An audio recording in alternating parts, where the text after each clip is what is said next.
op de première van Wolfboy. Wolfboy is een stemmige musical die zich afspeelt in een inrichting. Twee jongens ontmoeten elkaar. De een heeft geprobeerd zelfmoord te plegen. De ander die denkt dat hij een wolf is. En nee Frans, er is niets homoerotisch aan de hand in Wolfboy. Die strakke witte hemdjes die de jongens dragen, dat is alleen maar toeval. Sorry, excuse me. Are you? Oh, thank goodness. I thought I had the wrong room again. Thank you, Christian. Good to meet you. I'd rather stand if you don't mind. I can't seem to sit still. I'm a bit on edge. What with... Sorry? Hi, Greg and Paul. Wolfboy's opening night. How do you guys feel? Great, yeah. Feel good. Yeah. You?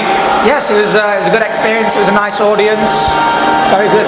Well, it's my first press night since it's my first piece of theatre, but it's all very exciting. I was quite nervous before the show. But when I got out there, I kind of got into the flow. And then it's lovely to have a nice little party afterwards and to see everybody and get together and have some nice champagne. I think it was a success. I do find press nights quite scary. How many press nights have you had in your short life? Oh, wow. I have no idea how many, quite a few. But you don't get used to them? No, you don't get used to them because you know the press are there and you know that you're almost being judged, if you like, and I just find that it's a bit scary. I almost feel like the piece it's not natural. It's probably the most unnatural it is in the whole run because you just feel this added pressure of wanting people to think you're good and it's a good performance. So it's scary. I think we ended up with a full house of people who were all leaning forward and very, very much kind of into it and trying to find out what on earth was going to happen next. Is making it to the West End the crown of a play's run? Yeah. And why? It's very famous. Yeah, it's very West End, everyone knows it. It's a great place to come. The audiences are fantastic. And with that, there's lots of competition. There's lots of shows that want to go in the West End. There are only two kinds. They either kind of sit back and switch off in as much as it's not necessarily everyone's cup of tea, or they immediately click into the storyline, and this evening we had that exact audience. We had the audience that it was written for. What is it about? It's about, in a nutshell, it's about two guys in a psychiatric hospital. One has tried to commit suicide, one may or may not have the powers of a wolf. It's about their journey together. It's called Wolfboy, but it's not really about a boy being a wolf. It's about these boys, and they meet, they're in rooms next to each other, and it's basically about their friendship and what happens with them. I play the brother of the boy that's tried to commit suicide. I'm a very concerned brother. I love my brother very much, and I'm very concerned that he's tried to kill himself. You learn later on in the piece why the guy why he's injured himself, and it turns out, without giving too much away, that it might be something that I did in a past life. My part is the nurse, and it's been described as a naughty nurse, although she's not so naughty, but she kind of gets caught up in the heat of the moment. But she's a very nice character. The director wanted to bring some light to the play, so that's kind of my role in it. But also she's got a story to tell inside the institute, and although she's the one that's caring for them to keep a brave face, there's also a little bit of hurt going on inside. I've heard you say 4-letter words in Avenue Q, but there's more to it tonight. Yes. Tell me. It's I'm playing a very what's the word? Almost a dark character. He looks like he's fine on the surface, but you kind of find out something about him later on in the piece, and he's not quite. He's harbouring, it sounds like Rod, he's harbouring a secret. It's much worse than that. It's just been interesting to get my teeth into something much more challenging acting-wise, and a piece that's so dark, and they call it a psycho-sexual thriller or something. What is that with wolves? Suddenly this popular theme from the 60s comes back. Yeah, it's very popular. I mean, you look at Twilight, there was a remake of the Wolfman film. Yeah, the wolves are very vogue. Everyone likes a bit of mystery, and wolves, vampires, it's another world. People like to get lost in it. Yeah, people like to believe. Yeah. It is kind of like Twilight. I thought the posters were quite Twilighty with a dark twist to it. I think the play on one level is kind of the idea of Wolfboy. At first you see each character and you kind of see this bravado that each character puts on, but I think as you get into the play it's almost as if the characters are seen for what they really are, and it's their inner wolves, their inner animal, the rawness, each comes to their own in the end of the piece. The sexual element is there's lots of... Well, the boys, for instance, there's two boys, and all the way through you're not quite sure of their sexuality and their relationship which they build together. You're not quite sure where it's going because they're straight men, they're straight boys, but they do have a bit of a moment together, yes. Shall I say. I have a moment with the nurse character.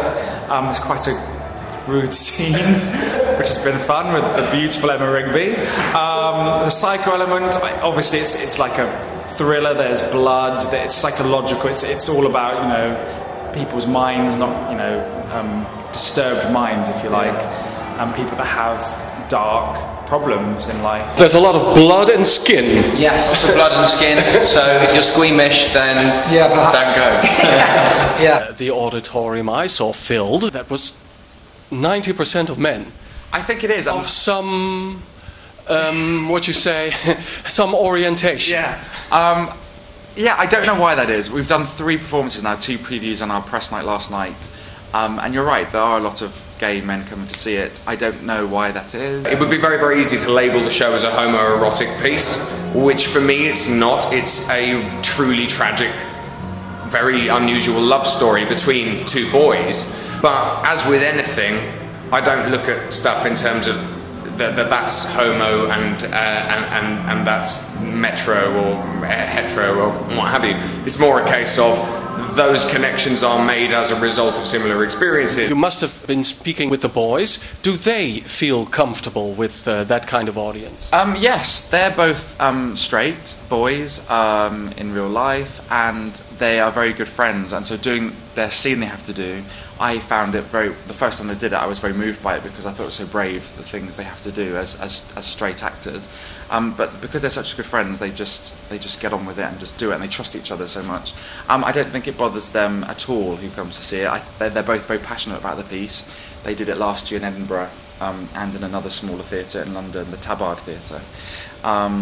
And they're very passionate about it and want it to work and want it to be a success. So I think as long as people are coming and enjoying it and going and spreading the word about the piece, then they don't mind. The razor was so sharp, it was easy.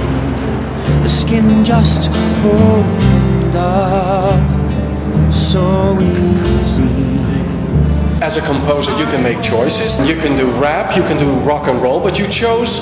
When I first read the play, the immediate treating it like a film.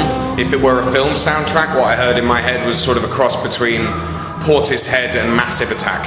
So I kind of went, right, it's sort of glitch, hip-hop / trip-hop with quite a lot of rather unexpected heavy metal underneath. I like to call it like play with music, because although there are songs, to me the songs aren't like a beginning, middle and end. They're more like continuous tunes which come back and they appear, then they appear again later on. There's not like this is a song now. I think it kind of, the way it's written is very clever, because it kind of, a song starts without you even realising. And there's a lot of kind of speak singing as well. You kind of have to treat it like a film, and as a result, the music has to exist within the walls of where it's set. So I think the reason why I went the way I did was simply to try and make every single drum beat not sound like a drum kit, but sound like the pipes clanging or the air conditioning system switching on or off, or people breathing through vents. A lot of my songs is me being interviewed. You never see, I have to pretend I'm being interviewed. So it's me having a conversation, and so the singing is kind of me talking at the same time. Daniel Boyce, he's a very good singer, but very traditional. Daniel specifically has been a dream come true in terms of, yes, absolutely, because he's come from a very, very standard musical theatre format. Did he fit into Portishead and Massive Attack? Absolutely. He kind of, I think he's had kind of quite a cool time doing it, for no better reason than it's so many million miles away from what he can do by second nature. Say something. The scene without the wall in between, so far and yet so close. But Daniel, your fans, won't they be shocked or disappointed seeing you like this? No, I don't think I'll of shock or disappointment. I think they may be shocked by the piece. I think they'll probably enjoy seeing a different side to me. It's very different to Avenue Q, the character that I was playing in that. I'm a troubled soul in this, and it's, I guess I keep using the word dark. I just think that's a good word to describe it. The whole thing is dark. We're all in a dark place character-wise, and it's good to just be so different to the last job I did. But you shocked me for once. I did? Yes. Seeing you wear 4 plaid shirts. No, it's a bit strange. Obviously, my character Christian, I'm a plumber, and obviously he likes checkered shirts because I wear them all the way through the piece. A different colour checkered shirt. It took me 80 minutes to get used to it. Tell me, why should we put Wicked or Jersey Boys aside and choose Wolfboy? Because it's something totally unique. Something totally unique, and you don't get blood in skin and